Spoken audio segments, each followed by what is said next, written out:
What's up, my gnomies? Welcome back to episode 3 of Dour Gnome Adventures. I am your GM, Ryan. We have Dimitri playing Bob Goblin, Matt playing that witch, Vercag, Mark playing Tad, the human war priest, and Brian at the controls of Cinderspark. What's going on, guys? Have we established what Cinderspark is yet? Well, delightful. Yes, yes. It's true. Is Cinderspark nearing death yet? No, he's a centipede eviscerator. Oh, okay. Huh? I know you guys didn't see it, but it was totally cool. I imagine, yeah. Yeah, but actually, I'm gonna throw this out. You know, I really hate pre-constructed banter, but what's people's position on talking about class and character before you start an adventure versus figuring stuff out as you go? Are you talking about like metagaming about class abilities type deal? Not even that, but just learning about characters as you go. Like I don't mean as much crunch as I do fluff. So just not divulging character choices to each other and just picking it up as we go, you mean? Yeah. I personally love that. That is one of my favorite things about the RPGs is like the unfolding of characters. I'm really a proponent of nobody knows what the other person is picking, and you just play what you want to play, and everything unfolds as you go. You might not know for a session or two what the other person is playing. All we can say for sure is that there are 3 goblins in the party. We're not really sure about Tad. That could be 2 more goblins stacked on each other. In a trench coat with a mask.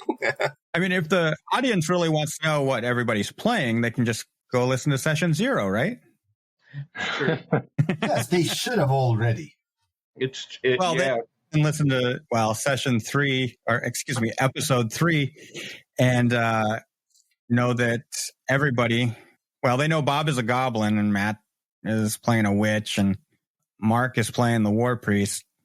Cinderspark, we don't know what Cinderspark is. Well, appearance-wise, those kinds of choices are pretty obvious. And I mean, both in terms of your ancestry and in terms of, what you're wearing, what kind of weapons you've got, that gives some hint to what you might do in a fight.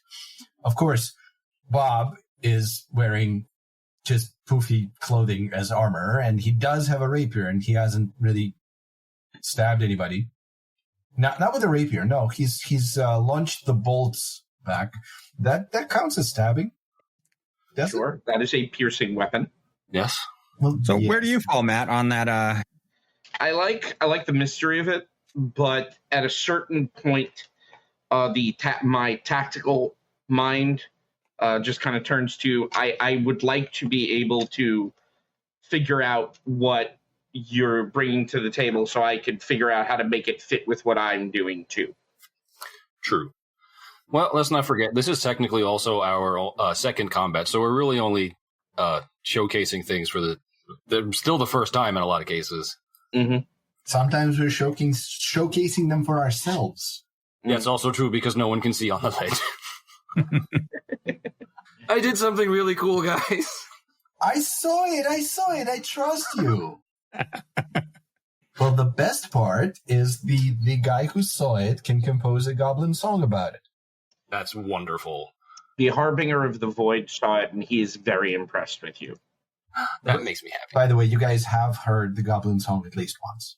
It was against the crab. Yeah, the very first thing was goblin song against the giant enemy crab, and then daze it. Apparently, it was such a revolting and repulsive song that it transcended racial and language barriers. Oh, Dimitri, I'm going to have to ask you to come up with lyrics to these songs. Yeah, I'm assuming it involves body movements and hand gestures. Sure, but there's got to be words. So think taunts out of Monty Python, maybe. Your mother was a hamster and your father ate her. Monty Goblin. Goblin Python? Oh, it's a working title. We'll come back to it. Let's not talk about goblin pythons. All right. Where do you lie on the this debate, Mark? Metagaming it's best to, I don't like trying to guess because I'll occasionally be wrong. So it's always easier to just kind of say it aloud. But I'm also ascribing modern sensibilities to it in the sense that people will generally tell you your profession. So if we've been kind of walking down the road for quite some time into the wilderness, I might not know specifically that Tad is a war priest, but I'd know that he's a healer of some sort. So Yeah, I you think, definitely know that he's a man of the cloth. right. Yes. And as Dimitri mentioned, by what he wears, things of that nature, that we might not be getting across audibly. Well, for Tad specifically, that cloth has a giant holy symbol of a god. And it's a fairly common goddess in the setting. So people might recognize it without special training that, oh, yes, it's that one. And then they'll make assumptions about you based on what that particular god or goddess likes. Oh, yes, smiting evil. Yes. Healing the sick. Yeah, sure. Trickery? No, probably not from you. I can neither confirm nor define the trickery. And then Brian, where do you lie on this spectrum? I'm on the ledge. You're on the ledge. You are. Speaking of being on the ledge, that's where we left off last episode. You're welcome. Thanks for the assist on that one. There you go. He needs it. He's on that ledge alone. He is. Well, not necessarily alone. Oh, yeah, no, I'm not alone. Cinderspark has a Darrow face-to-face. This Darrow was in the middle of a turn, swapped out weapons, stowed the hand crossbow, pulled out the Atlas, and was beginning to swing with a screech. What is your reflex DC? Ooh. Me? Yes. I mean, I suppose she might see me, but you're kind of in her face. And what a pretty face. What? Okay, so define the DC. Is that just 10 plus your reflex. Oh, okay. 18? 18. Wow. All right. Oh, yes. So it swings this Atlas at your leg, tries to hook it, and it fails. Fabulous. I love that for you. You're able to move your leg out of the way. Nimbly so. Thank you for unpausing the game. Thank you. You didn't even have to ask. So that would be my second action. My third action is going to be to attack with the Atlas. And because the trip has the attack trait, this is going to incur the map. Love it. May the odds be ever in my favor. They are. And a 7 is not going to hit your AC. We are going to move on to Tad. Tad is down at the bottom of the ledge, down on the path, face to face with the centipede. Elder Ordwy is next to Tad, and Vercag is down in that area as well, next to Elder Ordwy. Tad is holding his sword as well as his shield. He's not able to take a step because he's at the base of the cliff, so he's going to swing and attack twice with his longsword at the centipede that is in front of him. Ooh, get him. And that is going to be a 14 on the die for a 21 to hit. All right, go ahead and roll some damage. That is a hit. I love that.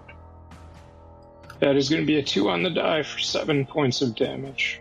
Go ahead and describe your kill as this thing falls limply to the ground. Tad connects at the yellow area between the centipede's body and its red head, and it pops off as the longsword goes in front of it. And that was his first action. A quick point of clarification. If you take 2 swings, does that utilize both actions, or does it kill on the first action? You killed on the first action, so everything is a separate action. Fantastic. Okay, so he has 2 remaining. Since there are no threats next to him currently, he will begin to attempt to climb up the ledge. All right. And I believe that would be athletics. That is an athletics check. It's a 12 on the die for an 18. Oh, I love that. 18. You make it 5 feet up the ledge. All right, and can you try once more to get another 5 feet? Yes, you can. 18 on the die for a 24. And you move the rest of the way up the ledge. You've overshot the ledge. You're airborne.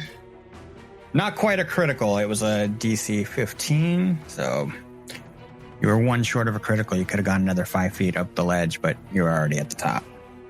And Welcome to the he ledge. comes across the top of the ledge to a centipede in his face. And that will be the end of his turn. That centipede is dead. Yeah, that's the one I eviscerated already. Yeah.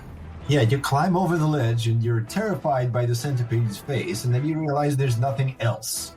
He lets out a yelp in the highest voice possible, potentially scaring the person further down the ledge. All right. Ordway looks around. Doesn't look like anybody is injured too badly. I mean, I am, but I don't really need it right now. Elder Mom got your back. Well, she got whatever she can reach. I am 5 feet up.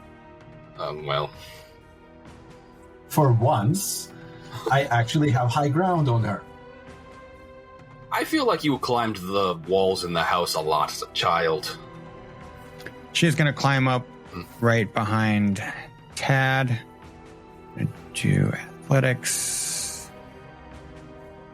I think most of you are better than me at athletics. Don't pout. I did say most. She struggles on the second attempt to move. And then on the last one, she moves there. She's still down below the ledge. Vercag, you are the only one at the very bottom there. You have Bob near you, about 10 feet away. And Elder Ordway has made her way towards the top of the ledge. And Tad is up top. I'm not sure I can make it up there. Is there any way, if I move back, is there any better chance of me being able to see the ledge? It'll still be difficult because of the brush that is surrounding it. Okay, I'll roll a seek as an action to do so. Okay. Is that okay? Yep. Here we go. I privately rolled dice that I can't even see. Or no, it was a... You did a private GM roll. Okay, I can see it. No idea. Did I succeed? You did not succeed. Fabulous. I'm going to try again. That will be second action. That's a 7. That's a total of a 10. That is exactly what you rolled the last time. Fabulous. So, and yeah. Shit. Okay. Not my best work. Not a particularly productive round.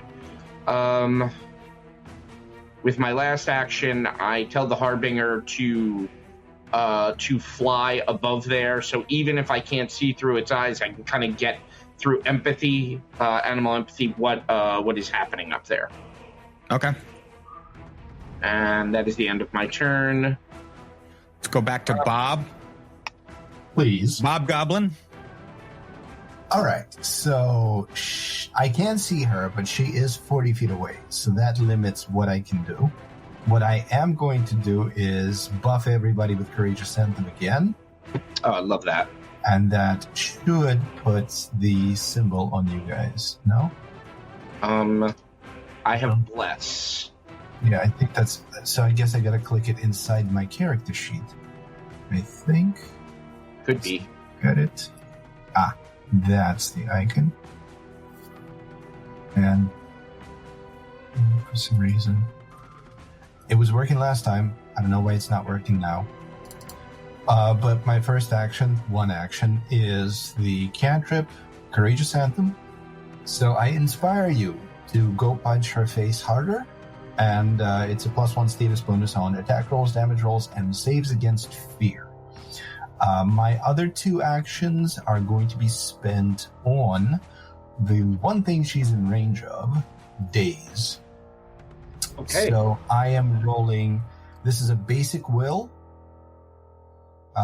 So she rolls, I guess, against the DC 16. What is the save? 16. That is a fail. Oh. So the jolt deals 1d6 mental damage with a basic will save. And the damage is a 4 plus, I guess, 1 from Courageous Anthem, so a total of 5. -5 health. She's looking a little wobbly. Good. She took like half of mine. And that's 3 actions, so it ends my turn.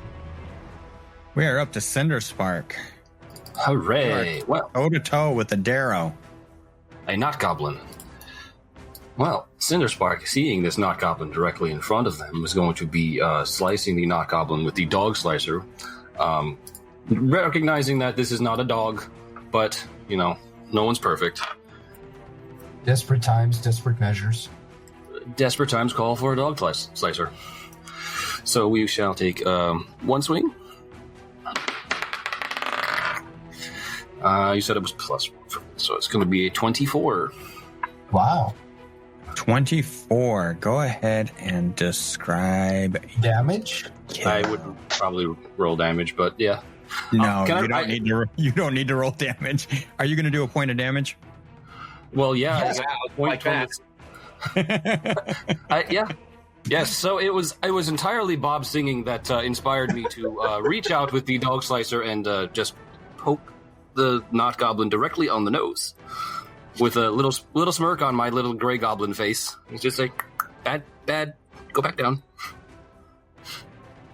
And that will end the encounter. Successfully. Hooray! Glad you made it up here, Ted. Time to go back down. So, anything interesting? All about? I don't know.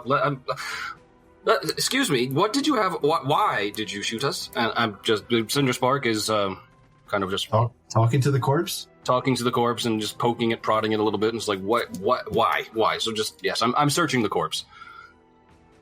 All right, you're searching the corpse. You find an Atlas. Whatever that is. Some little kind of throwing club thing. Yes. So an Atlas is an uncommon weapon. And it's a throwing club with a hook on one end and a lengthy cord attached to the other end. The Atlas has the tethered and thrown and trip properties. That sounds like a lot of fun. So that's what she was trying to do, trip you up? Yep. Yep. You find a hand crossbow. You find bolts. 17 of them, to be exact. Wow. I feel like there were 3 more of those. Yeah, I felt so. And then they gifted some of them back. You find a vial of this unusual green liquid. Can't imagine what that could be. Going to resist the urge to drink it immediately. I mean, you are a goblin, so. I mean, it kind of hurt going into me, but maybe that was just the bolt and you're fine. Could be. It could be. You never know. Listen, I didn't live to 10 years old by making stupid decisions. I lived to 10 years old by making stupid decisions and surviving them. There was 4 of those unusual liquids. Ah. One for each of us to drink. Hey, Ryan. Yes. I have some skills. What do I know about centipedes? What do you know about centipedes? I have a specific question in mind. Okay, go ahead and ask me the question. Do I see? This is one of those Matt knows, but Vercag may not. Do I know if centipedes are poisonous? Let's see here. What abilities do you have for recall knowledge? I have nature, society, survival, arcana. I have crafting, occultism, religion, and thievery. What is your modifier for nature?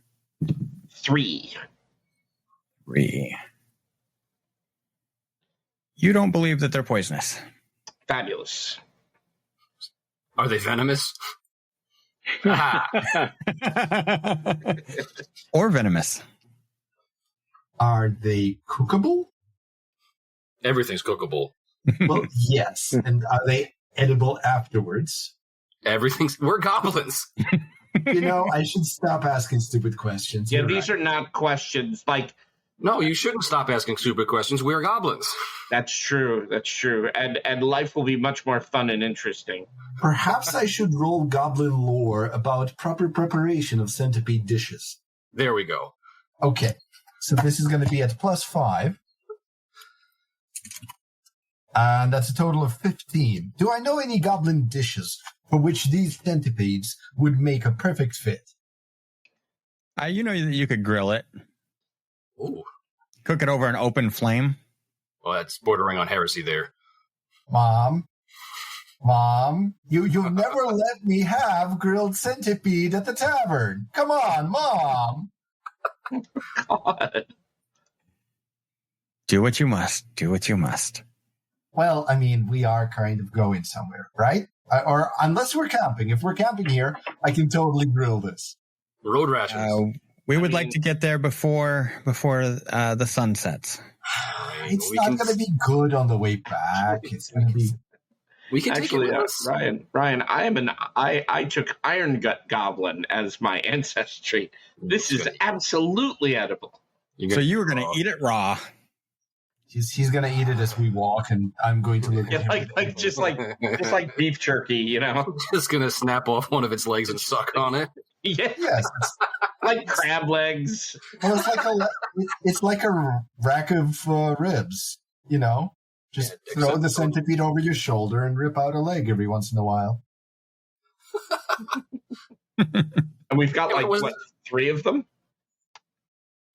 There was 2 centipedes. There was 2. There's one down there by you. We can eat the darrow, but I don't know if they're edible. No comment. Everything is edible. While everybody picks over dead things, Tad is going to go around and see if anybody might need healing in attempts to treat wounds and save spells. It's a great time to go over treat wounds. Yeah. Because we haven't done that yet.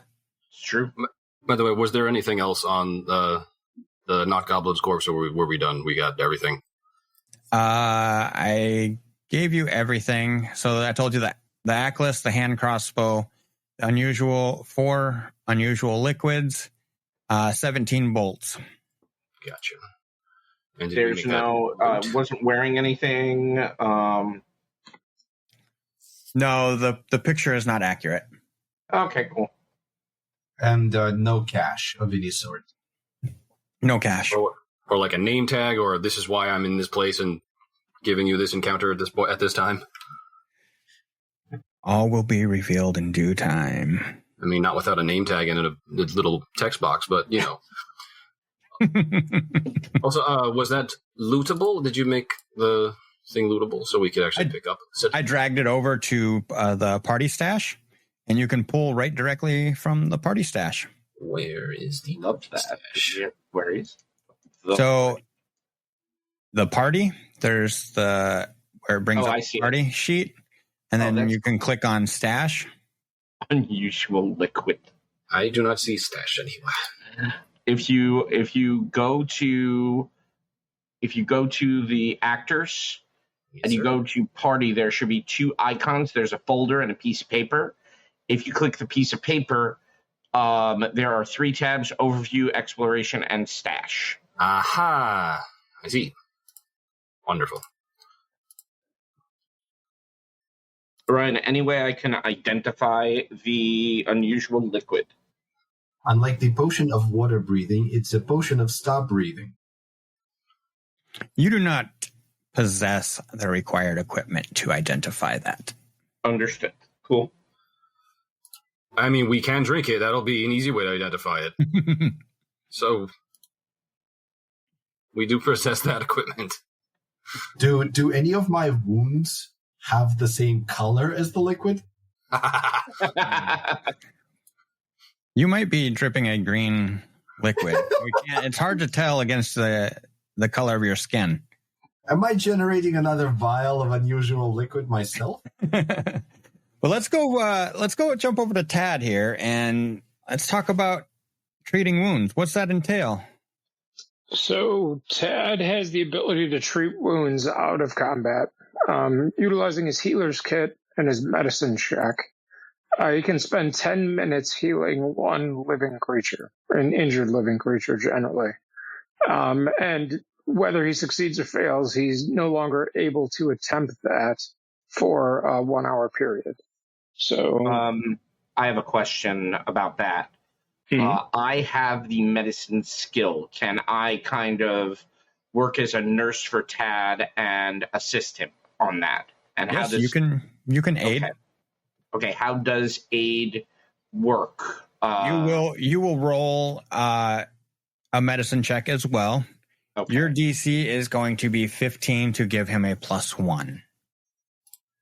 Okay, I'm not doing anything else. I may as well help. Okay. Bob feels apprehensive being used as a training dummy. He's usually just the dummy. No, I was unable to help. I am just getting in the way. Stop poking. That bit wasn't actually hurt. As Tad fights away the hands of Vercag as well, he is trained in medicine, so he'll make his roll. He rolls a 3 on the die for a total of 8, which I don't believe would be a success unless goblin physiology is incredibly rudimentary. So he just goes and continues to prod at Bob, not quite understanding where the blood flows from. No, I'm pretty sure you two is just having a slap fight over me. Okay, so Cinderspark sees everybody poking Bob and wants to get on the fun. Also not trained in medicine. This is going to be at a -1, so that will be a 3 total. Oh, God. You seem perfectly healthy to me. I don't know what's wrong. Do I want to just roll my own medicine at +0? Because at this point, I think it might be easier for me to cry to your mother. She's right there. Yes, but she actually wants this to be a learning experience, I think. Mom, they're poking me. So we're learning, yeah. Also, the GM will obviously rule this, but if we're using the standard DC for this, I failed but did not critically fail. Correct. But if Cinderspark very specifically was not trying to aid, but was trying to treat wounds to Bob, that 3 may have an effect. Yes, that 3 is going to have an effect. Okay. So that is a critical failure. Oh boy. No. So on a critical failure, Bob, I don't know tell me how Cinderspark does 7 points of damage to... no! You poked me with the dog slicer? I forgot to put it away. I'm so sorry. The dog slicer's dirty. What the hell? Is this not how you do this? No, and I would appreciate if you put away your sword before you touch me again. No, screw this. I'm casting Soothe on myself. This is going to heal 1d10 plus 4 hit points. I am not trusting any of you to quote-unquote heal me again. Okay. And that's a 10 on the die, so There we go. Oh, I'm actually at full. Wow. To be fair, Ordwu did want this to be a learning experience, and we definitely learned something. It has been. Bob, calm down. That the blood belongs inside of... that's one. And two, we don't poke party members with weapons. I wasn't trying. I apologize. Well, it worked very well, but let's keep it to enemies, okay? I think what we really learned is that I will not be trying to heal anybody anytime soon. Cinderspark, please. Are you saying you're not the party doctor? Tad has done this for some time in the village. Let Tad do the healing, please. I thought he went first. He did. He did. He had to fight Vercag off. It's a little easier for him to heal when there's not a lot of hands in there. Sorry, Elder Orgwin. Well, if you were a little bit more successful with the dog slicer, there would have been less hands in there too. Because you would have chopped them off. I apologize. All right, apology accepted. Who among us hasn't been curious and poked something with a sharp stick? True. All right. Are you guys ready to head onward? Yes. Sure. Yes. Yep. All right. I'm going to move you to a different map here. This is a kind of an overview of the Kindred Coast. You can't see Osprey Cove in this particular one. So you guys are down around this area over here, the southern tip of Iron Harbor on the southwest side. Mm-hmm. Off to the east, as you guys are making way, you see a small shack. Mm-hmm. Just east of you on the same point. Is that the one with the pier? That is the one. Do we want to stop by there? Actually, Elder Mom, do you know anything about this particular place? Since maybe you've been here before. I have not been here before. Elder Mom, would you like us to check out this particular shack? No, we have to continue on. Well, I mean, we do. 100% should. But maybe there's somebody in there who knows about what's going on with the Iron Harbor settlement. There's no boat here, is there, Ryan? Yeah, you have not approached. Let's go find out if there's a boat. I think we should 100% approach. Yes, we're from a shipping village. We need boats. All right. They're vital. So you guys go ahead and make your way over there. What you see is a small fishing hut, a small dock. Mm-hmm. It does contain a rowboat. Okay. Would it fit all of us? No. Okay. How many of us would it fit? The vast majority of you. So if we wanted to dump Mom, now's the chance. Yeah. Yep. Quick jump in the boat. We'll leave your mother on shore. She says, we're guests over here. We don't want to take their things. Well, then let's knock on their door and ask them to take their things. All right. You knock on the door of the fishing hut. There is no answer. You look around. It looks very dusty on the outside. You don't see any footprints or anything in the dust. Is there anything inside the thingy? The hut, sorry. You open the door to the hut. It's very small. You step inside. It looks like it is just used for probably fishing. On the table, you do see some tools. Mm-hmm. And what you find are some artisan tools. Okay, but Elder Ordway is right. We should not take anything that does not belong to us. Correct. Okay. Tad has a thought and asks if this boat looks like the one that we had encountered on the other side of the bridge. That's a good question. Potentially, I don't think there's models to rowboats, but of similar make. No, it does not look the same. This one looks like it's probably been docked here, where the other one looked like it probably was a lifeboat, maybe. Got it. So that one came off of a ship, and this is more like local use. Yeah. So my guess is that maybe this is a place where they'll walk and then go fishing from, like recreationally as opposed to for food. Yeah, it does look like it's kind of a solitary place. Okay. Well, the real question is, does it look like this place is used or can be used as a residence? Like, is there furnace? Is there anything like resembling a kitchen?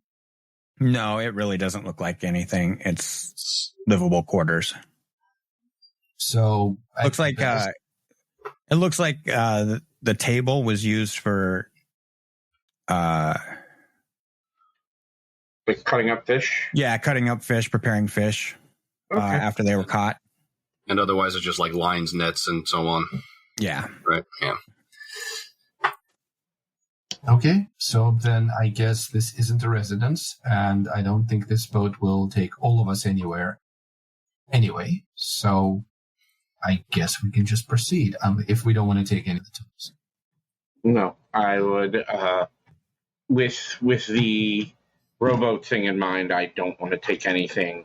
I don't want to stoke any further bad blood between Rusthenge and Iron Harbor. Oh, that's right. You don't want the next 100 years to be about you taking the artisan's tools. Yeah, somebody telling some story about that, little green skin, taking things that don't belong to him. There's plenty of stories like that already. You just don't want it associated with our hometown. Yeah, I don't want it to be about me.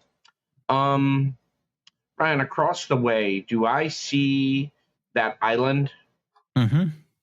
Yeah, you see the feature that I'm looking at? Yes. What can I see?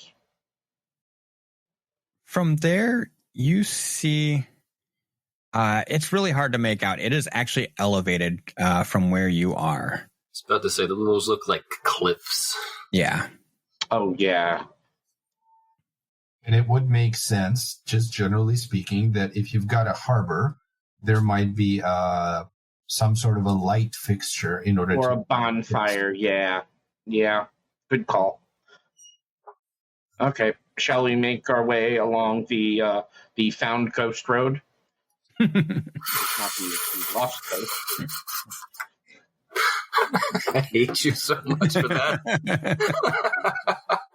What else can I say besides you're welcome?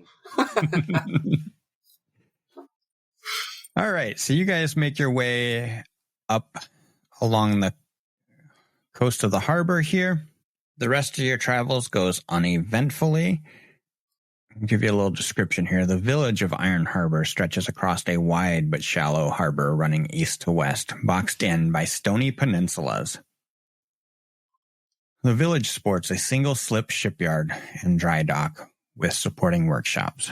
Most of the buildings are plain-looking, single-story stone structures with wood-shingled roofs, and are a mix of simple homes, workshops, general stores, smoking houses for fish, and the like. In the town itself, the two most unusual-looking buildings that particularly stand out are a large red-roofed building on the west side and the massive dry dock building.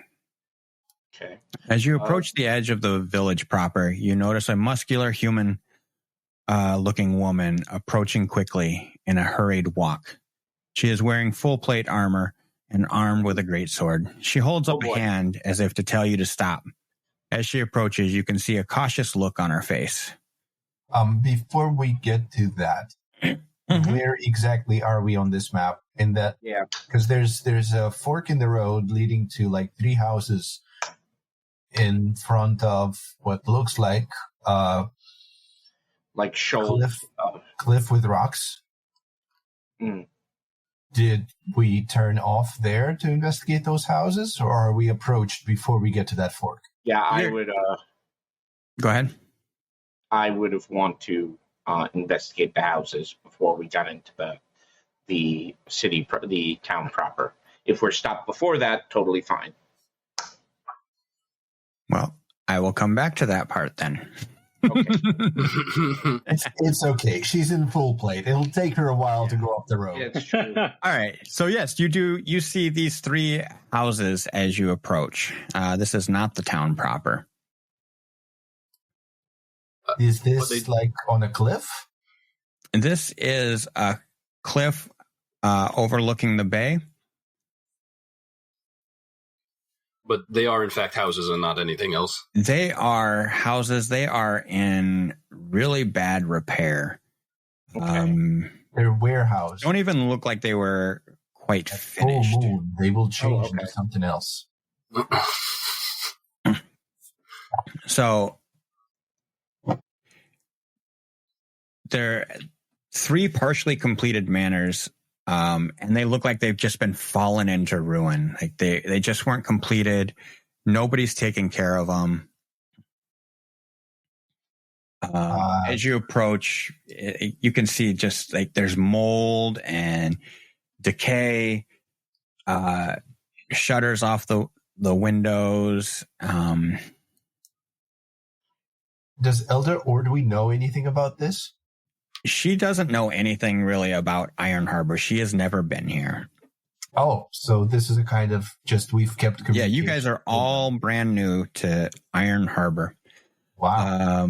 The center home here is the smallest manor, but is also the soundest of the 3. It does have what looks to be an intact roof. Does it have a door? It does have a door. Is the door open? It does. It does have windows, but like, does it look like anybody's using it? It's hard to tell. But they look incomplete. Not. It looks like they were never completed. Is that the impression that we get? Yep. Okay. All right. Curiosity has been satisfied in my case. I don't know about you guys. Oh, no, I want to go poking around, but we should be probably moving on. Yeah. Okay. Then let's go to the next fork in the road and find out what those houses by the little dock are about, unless we get stopped. At what point are we getting stopped, Ryan? Because we will... yeah, that's where you're going to get stopped. Okay, cool. All right. She's finally caught up to us. It's the heavy armor. Your delay there at the 3 houses has made it easier for her to catch up to you. And this woman stops you. She says, "I am Sister Vanda. State your business." We are emissaries from Rusthenge. Mom, do you want to speak in official capacity, or are you going to let me? She Hey, you really shouldn't let me. Exactly. she steps forward. The woman, she looks at Vercag. "Emissaries from Rusthenge? Are you okay?" And or do we she puts her hand over Vercag's mouth. And she I goes, said to tell you that fun. I'm Elder Ordwy of Osprey Cove. We have traveled to Iron Harbor after a man from here showed up and died. Vanda's expression momentarily switches to a face of surprise. She responds, "That would have been Brother Blanton. He'd grown quite ill, and we were trying our best to care for him. But a few nights ago, he became violent and fled our care. We've been looking for him, but had no idea he'd made it all the way to Osprey Cove. Elder Ordwy, is it?" Okay, hold on, Ryan. Yeah. She's calling herself sister. She's calling him brother. Why is the question? Does she have any religious iconography on her? Roll religion. Can I roll Gorham lore? You can roll Gorham lore. Thank you. I will roll religion as well. 19 for Gorham lore. 19 for Gorham lore. You recognize her as a Gormite. I rolled a critical failure. You think that she is an acolyte of Desna. Okay, and I've got Bardic, so I think we talked about how it defaults to occultism, so it's a +5. Yep. And I've got a total of 17. Yeah, you also believe that she is a Gormite, while Vercag is like, no, she's from Desna. I mean, the DC should probably be lower, given that we already knew they worshipped Gorham in this village. Yes. True. Some of us clearly didn't pay attention in school. Some of us didn't go to school. Clearly. Some of us were not privileged enough to go to school. Right. I mean, sorry. Mom tutored me. Sister Vanda looks to Ordwy. She says, Elder Ordwy, is it? Elder Ordwy nods. Good. I'll need you to come with me to Stoneholm. Lord Ragnolf would wish to speak to one of the leaders of Osprey Cove about Brother Blanton, but also about the future of the Kindred Coast. There is much to discuss, and we can accommodate you alone at Stoneholm for the night, but the rest of you must wait here in town. Elder Ordwy nods back. We're free to go and frolic. I'm sorry, mingle. Oh, we know we're frolicking. 100%. Elder Ordwy nods in understanding. I need a moment to speak privately. Sister Vanda huffs impatiently, then nods in understanding and steps away. Elder Ordwy kind of gathers you around. And, Huddle. Yeah. In a hushed, we are short. In a hushed tone, she's like, something's going on here. Did you notice how she seemed surprised to find out about our visitor? Well, yeah. Didn't he have some crossbow bolts in him? So unless they tried to restrain him by killing him, that wasn't exactly the kind of medical care I'd expect, Mom. I mean, given what Cinderspark did, maybe, but not from professionals. I said I was sorry. I would also, did they know about the Darrow? That could just be incidental. Yes, but if you notice, it didn't have food. And so it has to be based somewhere. Actually, nearby. I think you rolled for this last session, and you remembered that they come up from the underground to kidnap people. Okay. So You don't really bring food with you if you expect to just grab and go. You know that they are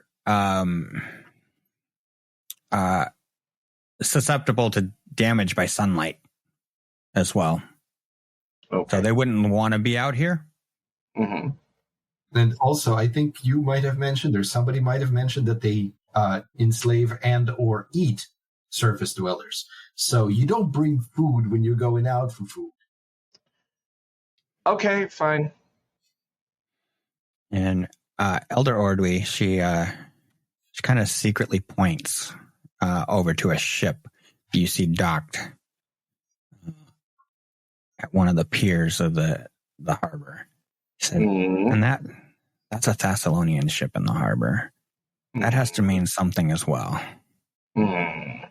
Parting ways here for the evening gives you a golden opportunity to learn more. Okay. Sounds good. Do you want us to check out the ship specifically, or like what trouble do you want us to? Okay, think about it for a second. We actually just found out that the boats aren't all the same. And some of those boats might have been lifeboats from ships. So maybe the guy who got wrecked in a boat by us took one of the lifeboats from these ships. That might tell us something. Mm-hmm. But also, if they were taking care of him, there might be a sickness in town that we need to talk to the people about. What do they know? Where are the sick being held? How are they treated? Not with dog fights. As you guys continue talking, Sister Van is like, come on, we shouldn't keep Lord Ragnoff waiting. And where are we going to meet back up then? I'll find you in town. Just tonight or tomorrow? Tomorrow. She said that she would keep me for the night. Where are we staying? You're going to have to figure that out. Take a look around the village, ask some questions, keep an eye out, find somewhere to stay for the night, figure out what that Thessalonian ship is here for. Above all else, please be discreet. Mom, you may have brought the wrong people. So I have a question, and I think you as the GM need to answer this so we as players make less stupid decisions. Oh, okay. I was hoping for more stupid decisions. Well, yes, but there will be plenty. There needs to be a baseline of stupid decisions, and we need to establish it. What do we, as citizens of Osprey Cove? Thank you. That I got it wrong earlier too.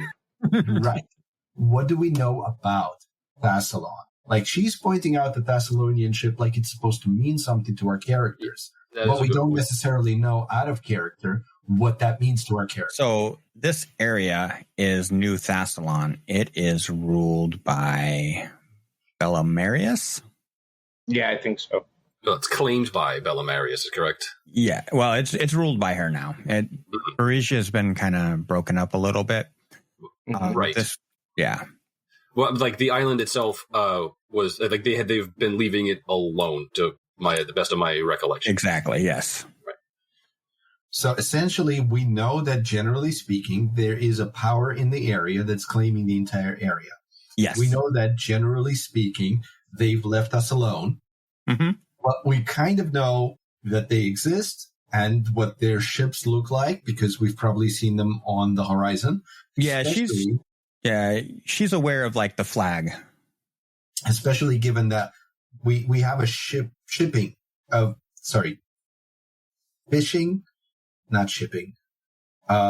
cruise. And I don't know if anybody took that background, but we would have heard from the fishers coming back and going, we saw this unusual ship type deal. Yeah.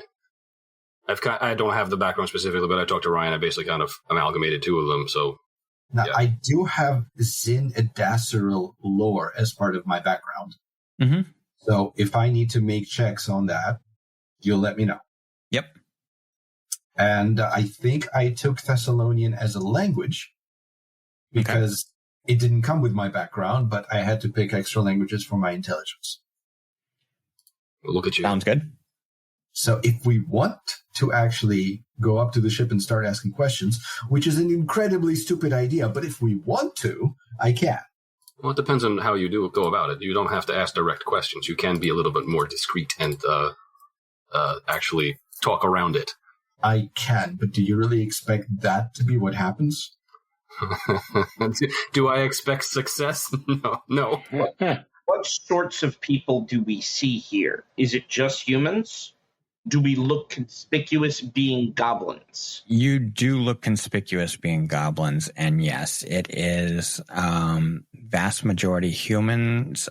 It's getting evening, so you don't see a lot of people from where you're at. You're kind of outside, just outside the town proper. So think here on the map, kind of area.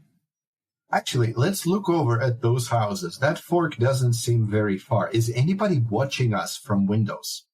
You don't see anybody watching from windows? Yeah, did we establish time and I missed it?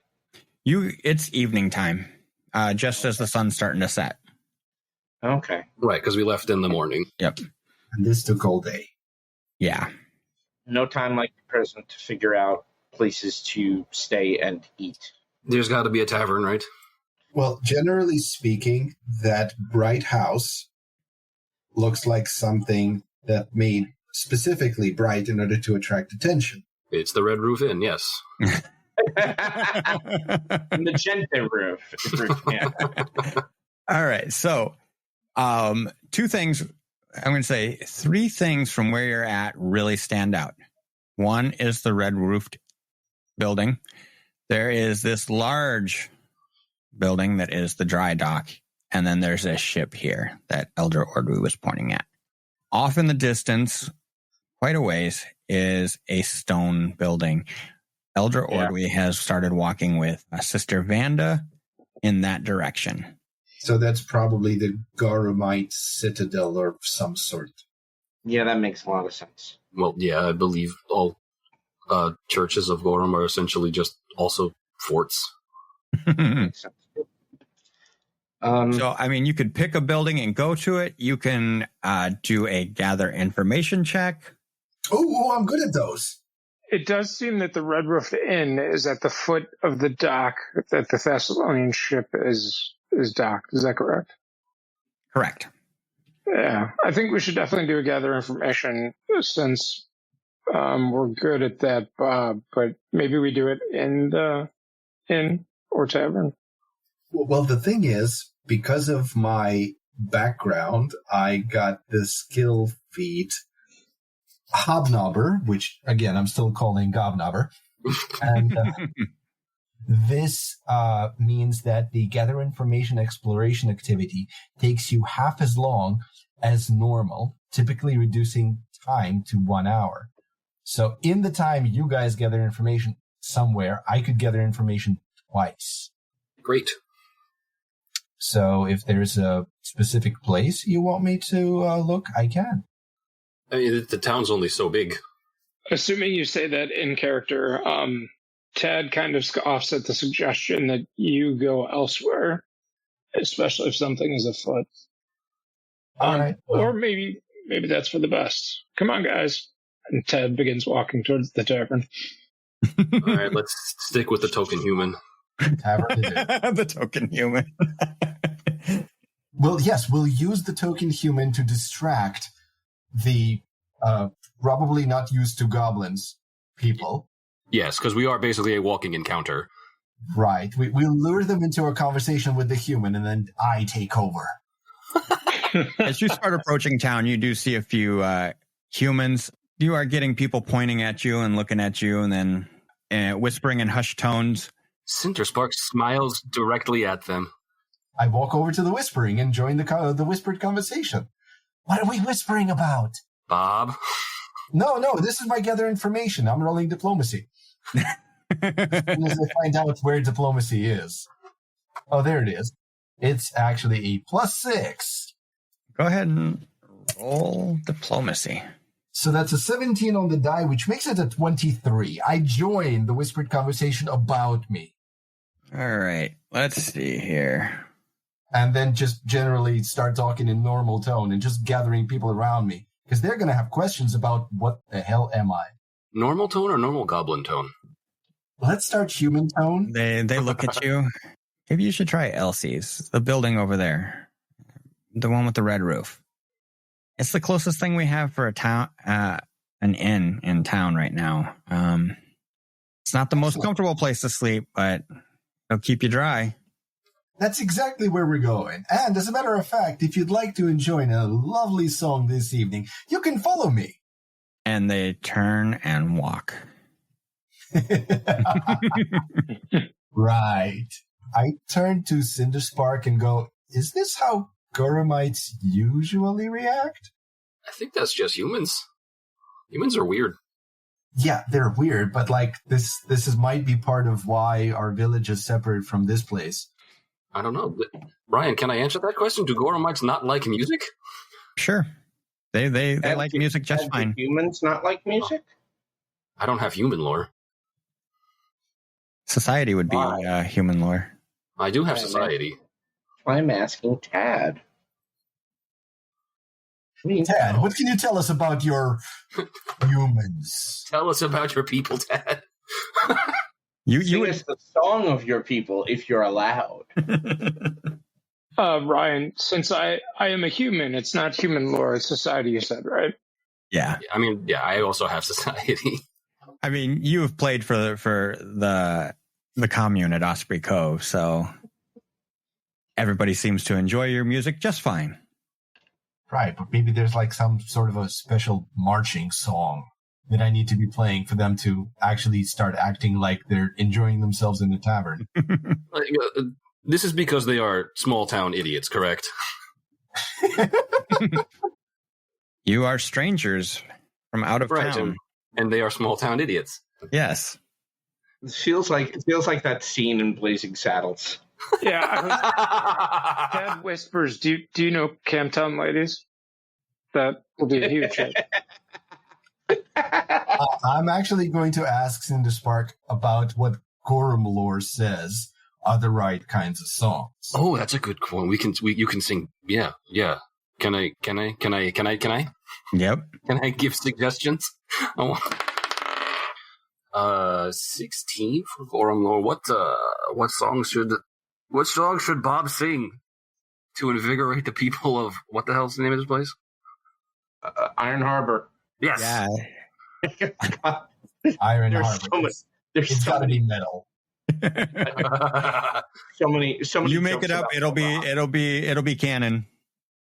All right. Does Cinderspark have a song for him? A song title? Gorum lore. I'm racking my brain. I don't have a song title, man. that rap song that the Rock was on. It's about drive. It's about power. It's about drive and power. Drive and power. All right, so I guess I'm just going to go with some sort of a marching song with a good beat to it. And I suppose I'm going to summon drums for that because they seem like an appropriate instrument. Oh, yeah. Using never spells wrong. to magic them out of air. And they'll only stick around for an hour, but then I can do it again. And the previous one winks out, but detail. So anyway, I'll get the drums and get like a marching song melody going. No words, just as we go towards the tavern. Why do I feel like we're about to insinuate, start a riot? Like, can we not? Why wouldn't we? Like, okay, just think about it for a second. This is our rivals' settlement. Why would we not want them to riot? See, this gives me throwbacks to Anthrax and Public Enemy. Bring the noise. Arrest the president. Too black. God, too strong. This is East Side, West Side all over again. It's not the East Side or the West Side. It's the dark side. Now you remember Star Wars gangster rap. So we got Bob playing the drums, marching to the beat of his own drum. It's true. Literally.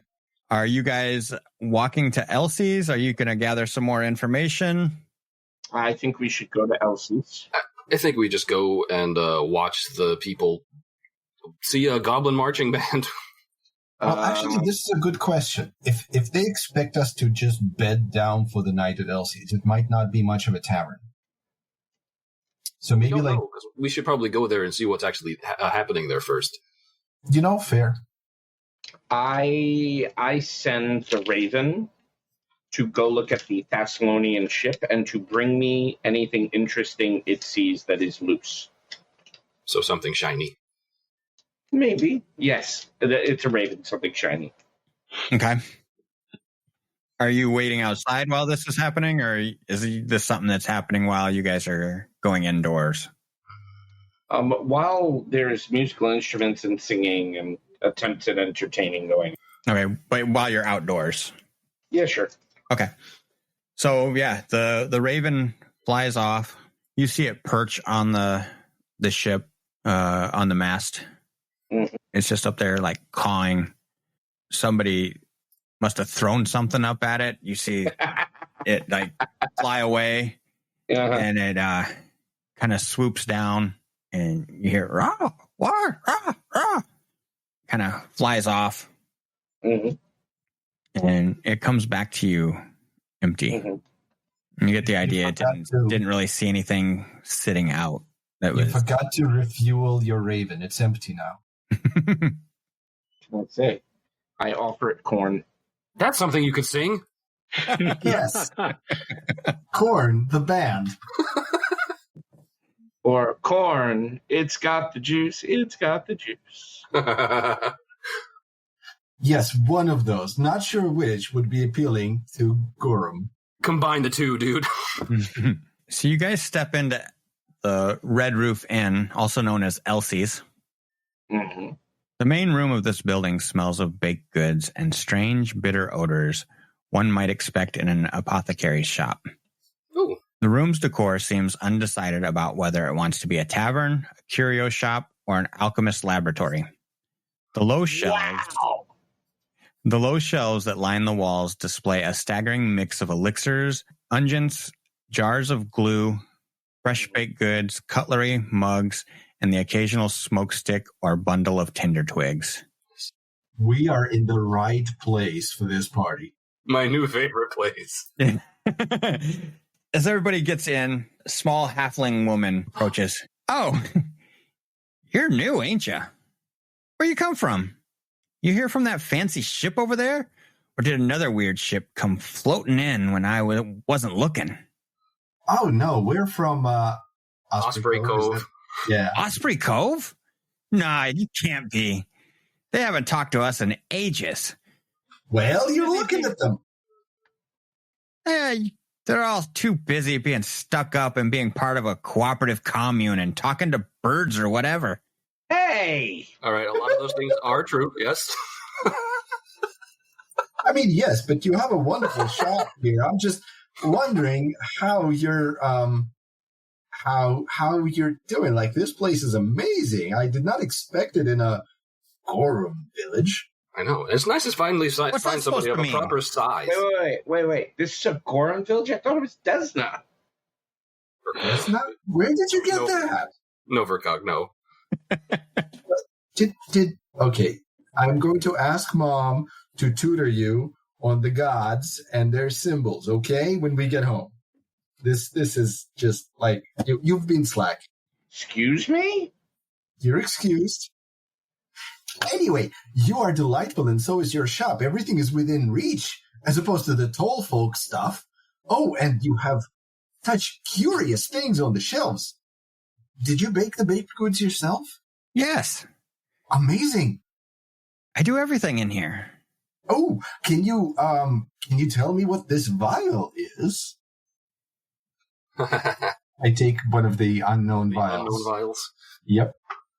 Give me a few minutes with it. Is there anything else I can help you with? Well, we were just curious, since we are in town from somewhere else, whether we would be able to rest for the night here, should it come to it. Yeah, we were pointed here and they said this was the closest that we have to an inn. Yeah. One of these days, someone will have to build a proper inn here in town. But in the meantime, get it? Yeah, I can help you out. Thank you. I am interested in what she has for sale. How does Elsie look, by the way? You just described her as a halfling. Can they get more? Yeah, she's got long blonde hair, very similar to Elder Ordwy in appearance, but just really short. She's got big ears, blonde hair, kind of falls to one side, parted on the right. Large braid. She's wearing kind of brown coveralls and like a white T-shirt underneath it. Ted is going to chime in and kind of whisper to Bob, if she overhears it, it's not a big deal. But Bob, didn't you say something about that ship? And weren't we just commenting how we don't see many of them in that size?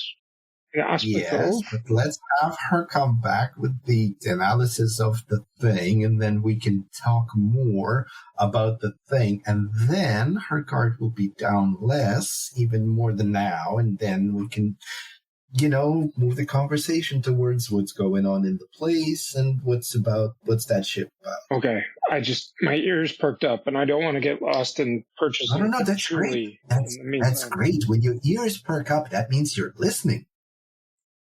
Your ears are remarkably small for someone so tall. What does she have for what does she have for sale? And is there a bookshelf? You talk to her, she's like, yeah, I got lots of alchemical things, but mostly glues for making ships, dyes for just about anything. I have a healthy stock of medicine too. And of course, I got some baked goods. Oh, fabulous. I like that. That's stunning. Yeah, those are really best in the morning, though, when they're fresh out of the oven. They're kind of cold now. I could bring you some grouse, though, if you'd like. It's cold. Just have a seat over there. I'll bring it out and That's all right. I can warm it up. And while you eat, I can check on your whatever this is. Thank you. Sounds good. I'm going to warm up the food as I've done in the tavern. Prestidigitation. And there are no bookshelves, right? No, there's no bookshelves. Yeah, it's going to be mostly alchemical things or food here. Let's not confuse the two. And medicine, like healing potions and. I feel like we've talked about this before because mass character can confuse the two with little to no issues. That's also true. Okay, so I flavored some of your bread with some of your poison, and it tastes delicious. She goes back and brings out some grouse pies, one for each of you. Nice. Fabulous. She doesn't charge you for the meal, but she says if you're going to stay the night, it's going to be 5 silver pieces. But you're going to have to sleep on the floor. That seems like a lot to sleep on the floor. I'm sorry, is that 5 each or 5 total? 5 total. Okay, that seems a lot less.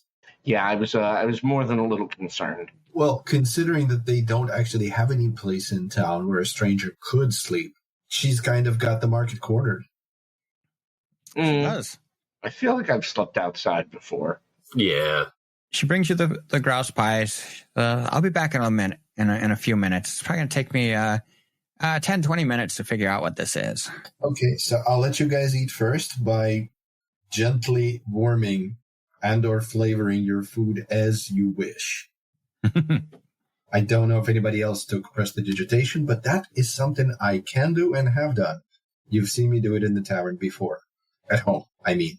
So you're like a microwave, you have a popcorn setting? Well, it's more of a, this food is cold, let's reheat it with Bob, as opposed to throw it back in the oven. So you guys are sitting there eating, warming up your food, having some laughs. She comes back a few minutes later. She says about 20 minutes later. And she's like, where did you get this? This is centipede venom. Oh, that must have come out of the centipede. You don't say. They are poisoned. Okay. Venomous. Probably both. I show her a spot on my clothing that kind of has the same coloration as the stuff in the vial, and I go, I got shot with crossbows that were coated with that stuff. And then I poked it. She kind of leans down and sniffs, and she's like, yeah, yep, you did. Ryan, I forgot to say it earlier. Vercag definitely would watch her doing the analysis of this stuff. Oh, same. She went back to like a back room. I would ask her if I could go look. Yeah, sure. She brings you with her while everybody else eats. Thank you. And while she's doing the test, she's like, don't touch anything. Nope, never. Especially not Bob. Bob didn't even follow. Don't touch Bob? Please, not with a dog slice. Throwback to the healing. How expensive would she say these things would be on the market? It's like they are worth about 4 gold pieces each. Wow. How many do we have? 4. Wow. Do we want to keep them, guys? Giant centipede venom causes severe muscle stiffness. Mm-hmm. Saving throw is DC 17 fortitude, 1d6 poison for stage 1, 1d8 poison and off guard on stage 2, and stage 3 is 1d12 poison damage and clumsy 1 and off guard. I'm really glad I made that save. Yeah. Poisons, if you're poisoning a weapon, you still run the risk of poisoning yourself? I was going to ask the same question. That is a great question that I do not know the answer to offhand. I think we can kind of burn that bridge when we get to it. Well, I'll burn the bridge immediately, is the thing. Because you want to coat your dog slicer for additional effects. Yes. Or the horse chopper, because, why not? We also have a hand crossbow. We do now, yes. But, do you have a ranged weapon? I do, yes. What do you need to do to be proficient with a hand crossbow? Or is it one of those? Said it was a simple weapon. Gotcha. Oh, I can actually use that. So could I, but I have a number of ranged skills that I don't really think the crossbow is going to be better than. Yes. True, but if you can coat the bolt in poison, then that's also something that it does that you can't do otherwise. Fair. Although we only have 4 things of it. Well, we don't have to get rid of it now. True. If we get rid of it, it's probably here. Yeah. All right, so I got some information on poisons for you guys real quick. So, applying alchemical poisons uses interact actions. A poison typically requires one hand to pour onto the food or scatter in the air. Applying poison to a weapon or another item requires 2 hands, with one hand holding the weapon or item. The usage entry for a poison indicates the number of hands needed for a typical means of application. For other rules, you can check page 430 of the player core. I was more thinking along the lines of, if you guys find something in this place that you want, we don't necessarily have the cash, but we could trade her. So, we can do shopping off air. Yes. In between sessions. I don't imagine that it would be super fun for anybody to listen to us shop. Well, it depends on how much haggling you want to do. Absolutely 0. Come on. Where's your sense of retail? That's a whole nother podcast. I left it at Target. I thought Bob was the target. Well, yes. Bob is always the target. Right. If you roll well enough, you can actually hit Bob. Or if you roll poor enough, obviously. Yes. It all depends on whether you were aiming at Bob, whether you need to roll high or low. All right. What do you guys want to do next? We got some food. You know what the poison is. Move the conversation from the poison to getting new people in town to the Thessalonian ship and try to find out what she knows. Yes. So you ask her about the ship? Well, yes. She mentioned that that there aren't a lot of visitors in town. And those look like visitors, because that doesn't look like the rest of the ships, right? She says, oh, that Thessalonian thing? Yeah. That belongs to a merchant, I hear. He and his entourage have been spending the last week in talks up at Stoneholm. Stoneholm? Yeah, the stone building over yonder. The Citadel? Oh, okay. Yeah, who knows what they're up to. But I've seen that there's still some crew on the ship itself. None of them come in to buy anything yet, which is just rude. 100%. I agree. Do they not come in, or have they not been let off the ship? I don't know. I thought you guys were from the ship. So I guess nobody's actually seen the crew in town. Maybe they just won't let them off the ship then. Maybe they're robots. I don't know in character if Bob has heard of Numeria, but that's possible. So wait, so the crew, some of the crew has disembarked, or the crew has remained and then some of the merchants has taken a small entourage to Stoneholm? Yes. So some of the crew is still on the ship. Some of the crew has left as an entourage to Stoneholm. But it just doesn't sound like they have shore leave. So it's less that they're not coming in here to buy stuff and more that they're not on shore at all. Right. If I'm getting this right. That's what I was trying to clarify. Okay. really. Is there anything? Are there any other places interesting in town? No. Let's ask about the brother guy. Yes, as I was about to suggest. I don't remember his name off the top of my head. Yeah. Well, we start with the sister who met us coming into town and took elder mom with her to the Stone Citadel. Yes. So she mentioned a brother who had come over to our settlement looking for help, I guess. Uh-huh. Do you know anything about that brother? No. No. Do you know anything about his sister? Do you know his name? Literally just cannot remember his name, Ryan. Yeah. So you guys, his name was Blanton, is what Vanda told you? Okay. Blanton. Not really. One of those Goramites? I've seen him about town, but less so since them Thessalonians showed up. The clergy generally tend to the sick when somebody gets sick, right? Yeah.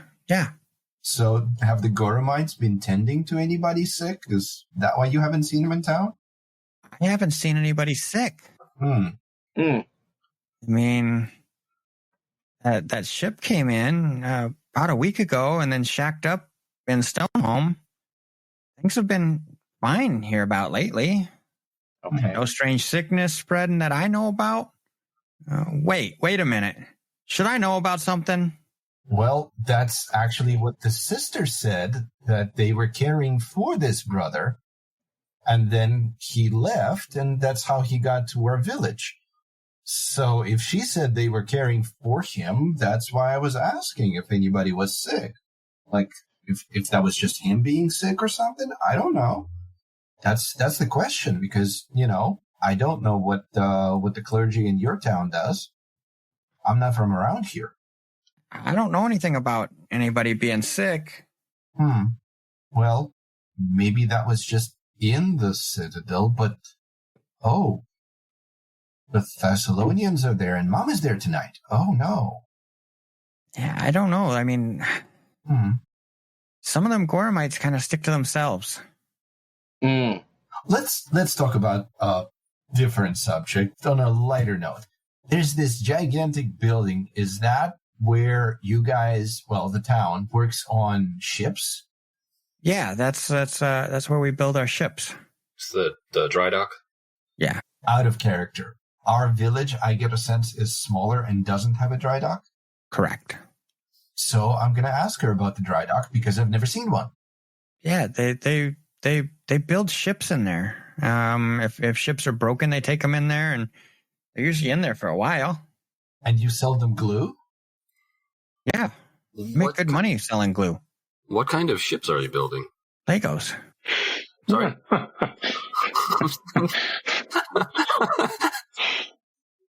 you like that? I didn't even break character.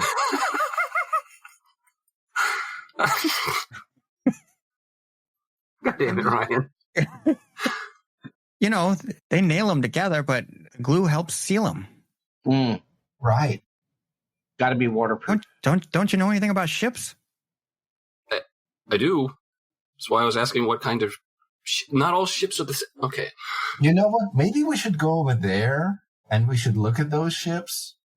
Yeah, are we welcome to go there? Do you know? Or we'll go over there and... I'm asking Elsie, not Bob. I don't know. They might let you in. I doubt it. It's just workers. It's just go in there and build ships. Just leave it to me and my bubbling personality. Yeah, looks like that might be infected if it's bubbling. I'm not sure I can trust anybody in the party with medical advice about what may or may not be infected. All right. So you guys gonna bed down for the night, or are you guys gonna go back out? No, gonna go back out and check out the actually skulk around the dry dock. Yeah. Yeah. Well, okay, hold on. Are you gonna skulk around? I mean, I could, but I don't think it's a good idea. Yes, but has that ever stopped you before?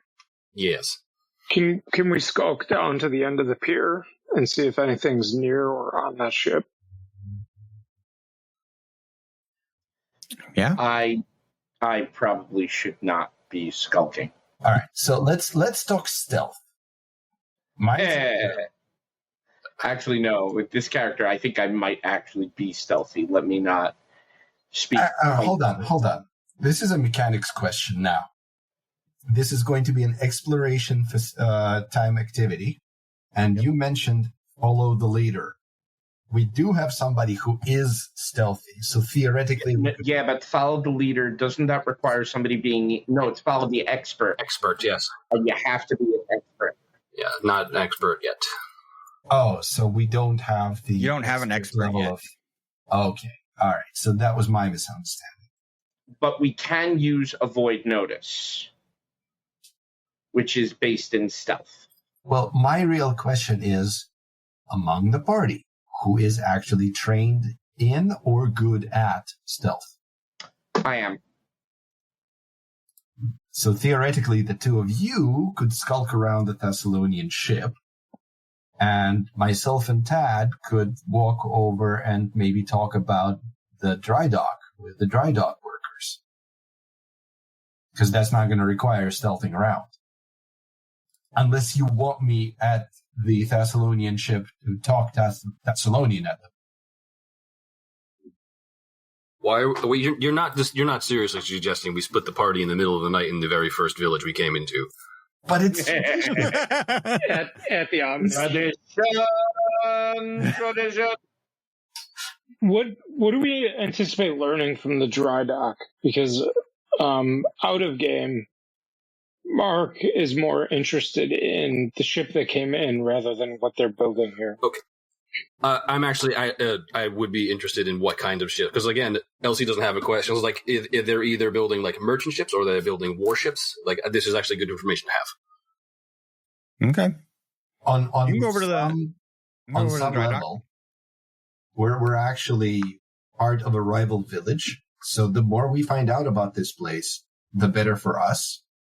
And hypothetically, if these guys are getting in good with a Thessalonian representative, yeah, we might be at a major disadvantage when we go back home. Especially considering as this village is also tied to Gorum, Gorum being a god of war. That's kind of a bad thing for a sleepy little fishing town. Did you see what I mean? It's like, if they're building warships, we're kind of screwed, and it would be nice to know ahead of time. I don't think we need to be thinking about they're going to come attack us. I think we need to be thinking about if the Thessalonians recognize this place, that's the major place in the area. That's going to fuck us over just because of chain of command issues. Right, but also if they're getting, again, government subsidies, they're going to be essentially taking care of their own business, which if they want to take the rest of the island, there's going to be very little to do. If they start building boats for Thessalonians, like we're it's just going to be not about us anymore. Yeah. So with that in mind, I do actually want to walk over to the dry dock and look at it. But if you guys want to do the Thessalonian ship first and we want to do it together, then yeah, sure, let's do that. Yeah, I do not like the idea of splitting the party. But how else are we going to get new characters? So you guys are going over to the dry dock? Yes. Yes. Wait, I thought we were going to go to the Thessalonian ship first. I thought you guys were convincing me that we aren't going to the dry dock. I got my wires crossed? Yes. Yeah.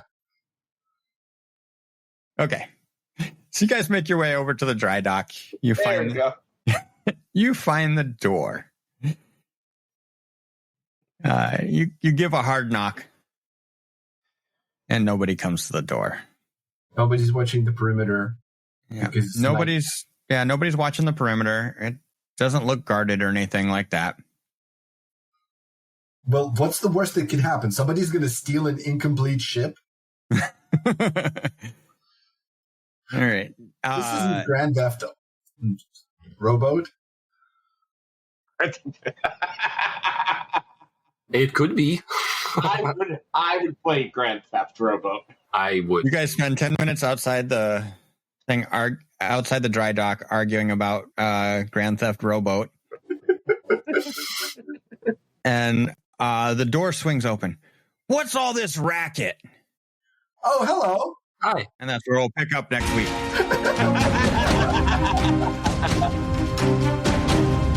So I can't pretend to go to the bathroom.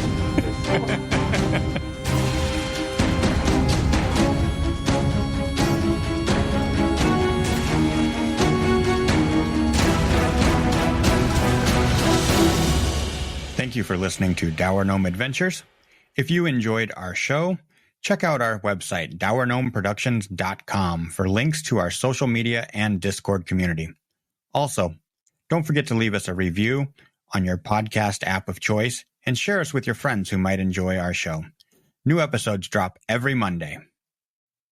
Dour Gnome Productions uses trademarks and or copyrights owned by Paizo Inc., used under Paizo's community use policy. We are expressly prohibited from charging you to use or access this content. Dour Gnome Productions is not published, endorsed, or specifically approved by Paizo. For more information about Paizo Inc. and Paizo products, visit paizo.com. We are playing through the Pathfinder adventure Rusthenge by Vanessa Hoskins.